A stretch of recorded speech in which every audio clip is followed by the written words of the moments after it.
ಸಾಕಷ್ಟು ನಾವು ಸತ್ಯ ಹೇಳಿಕ್ಕೆ ಹೋದೆವಪ್ಪ. ಅದೇನೋ ಪಾಪ ಸೌಜನ್ಯಗೆ ಅನ್ಯಾಯ ಆಗಿತ್ತು, ಪದ್ಮಲತಾ ಅವ್ರಿಗೆ ಅನ್ಯಾಯ ಆಗಿತ್ತು, ವೇದವಲ್ಲಿ ಅವ್ರಿಗೆ ಅನ್ಯಾಯ ಆಗಿತ್ತು, ಮಾವುತನಿಗೆ ಅನ್ಯಾಯ ಆಗಿತ್ತು. ಇಲ್ಲಿ ಬಂದಂಥ ಅನೇಕ ಪ್ರವಾಸಿಗರಿಗೆ ಪಾಪ ಬಂದಂಥ ಪ್ರವಾಸಿಗರು ಯಾರೋ ಏನೋ ಅವ್ರಿಗೆ ಅನ್ಯಾಯಗಳಾಗಿದ್ದು, ಇಲ್ಲಿಯ ರೈತರಿಗೆ, ಅದ್ರ ಜೊತೆಗೆ ಅಲ್ಲಿಯ ದಲಿತ ಸಮುದಾಯದ ಜನರಿಗೆ ಅನೇಕ ಅನ್ಯಾಯಗಳು ಆಗಿದ್ದು. ಇವರು ಪರವಾಗಿ ನಾವು ಧ್ವನಿ ಎತ್ತಿದ್ದು ಅಪರಾಧ ಆಯಿತಾ?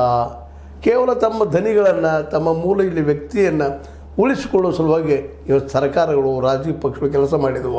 ಸತ್ಯ ಕೆಲಸ ಇಷ್ಟು ಕಷ್ಟದ ಅಂಥೇಳಿ ಅವರೊಳಗೆ ಅಂದಿರಬೇಕಿಲ್ಲಂತಲ್ಲ. ಯಾಕಂತಂದ್ರೆ ಇಲ್ಲಿ ಇರುತ್ತಿರುವಂಥ ಇವತ್ತು ನಾವೇನೋ ಟೀಕೆ ಮಾಡೋರು ಇಲ್ಲಂತಲ್ಲ.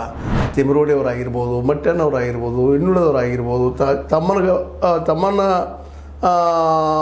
ಅವರವರಾಗಿರ್ಬೋದು, ತಮ್ಮ ಟಿ ಅವರಾಗಿರ್ಬೋದು, ಅಥವಾ ಹಿಂಗೆ ಅನೇಕರು ಇದ್ದಾರಲ್ಲೇ, ಒಬ್ಬರು ಇಬ್ಬರು ಅದೆಲ್ಲ ಹೆಸರು ಲೆಕ್ಕ. ಆದರೆ ಹೋರಾಟ ಮಾತ್ರ ನಿಶ್ಚಿತವಾಗಿ. ಅದರಲ್ಲೂ ಯೂಟ್ಯೂಬರ್ಗಳು ಇವತ್ತೇನು ಮಾಡ್ತಾ ಇದ್ದಾರಪ್ಪ ಅಂದ್ರೆ, ಒಂದು ಕಾಲಕ್ಕೆ ಚಳವಳಿ ಮಾಡುತ್ತಿದ್ದಾರಲ್ಲ, ಇವತ್ತು ಚಳವಳಿ ಮಾಡೋದು ಭಾಳ ಕಡಿಮೆ ಆಗ್ತಾಯಿದೆ. ಜನರಲ್ಲೇ ಹೋರಾಟ ಮಾಡೋದು, ಧಿಕ್ಕಾರ ಹಾಕೋದು ಸರ್ಕಾರಕ್ಕೆ, ಮತ್ತು ಎಲ್ಲೋ ಸ್ವಲ್ಪ ಉಳಿದದು.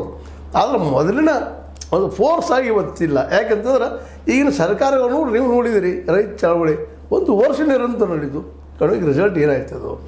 ಹೀಗಾಗಿ ಜನನು ಯಾಕಪ್ಪ ನಾವು ಸ್ಟ್ರೈಕ್ ಮಾಡೋದು, ಅದು ಆಗೋದೇ ಇಲ್ಲ ಕೆಲಸ ಅಂತಾಗ ಅನ್ನುವಂಥ ಮನೋಸ್ಥಿತಿಗೆ ಮತ್ತು ಬದುಕು ಭಾಳ ತುಟ್ಟಿ ಆಗಿದೆ. ಬದುಕೋದು ಪ್ರತಿಯೊಂದೆಲ್ಲ ತುಟ್ಟಿ ಮಾರ್ಕೆಟ್ ಹಾಕಿ. ಹೀಗಾಗಿ ತಾವು ದುಡ್ಡು ಊಟ ಮಾಡೋದ್ರಲ್ಲಿ ಸುಸ್ತಾಗಿ ಹೋಗೋದ್ರಿಂದ ಇನ್ನು ಸ್ಟ್ರೈಕ್ ಮಾಡೋದು ಎಲ್ಲಿಗೆ ಬಂತು ಅಂತೇಳಿ.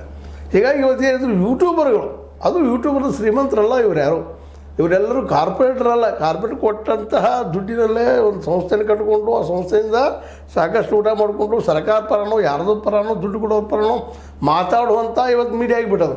ಇವತ್ತು ಮೀಡಿಯಾ ಅಂದರೆ ಏನು, ದೊಡ್ಡ ಪ್ರಮಾಣದಲ್ಲಿ ಕೋಟಿ ಗಂಟೆ ಹಾಕೋದು, ಕೋಟಿ ಗಂಟೆ ತೆಗೆಯೋದು, ಅದೊಂದು ದಂಧೆ ಆಗಿಬಿಟ್ಟದು ಇವತ್ತು.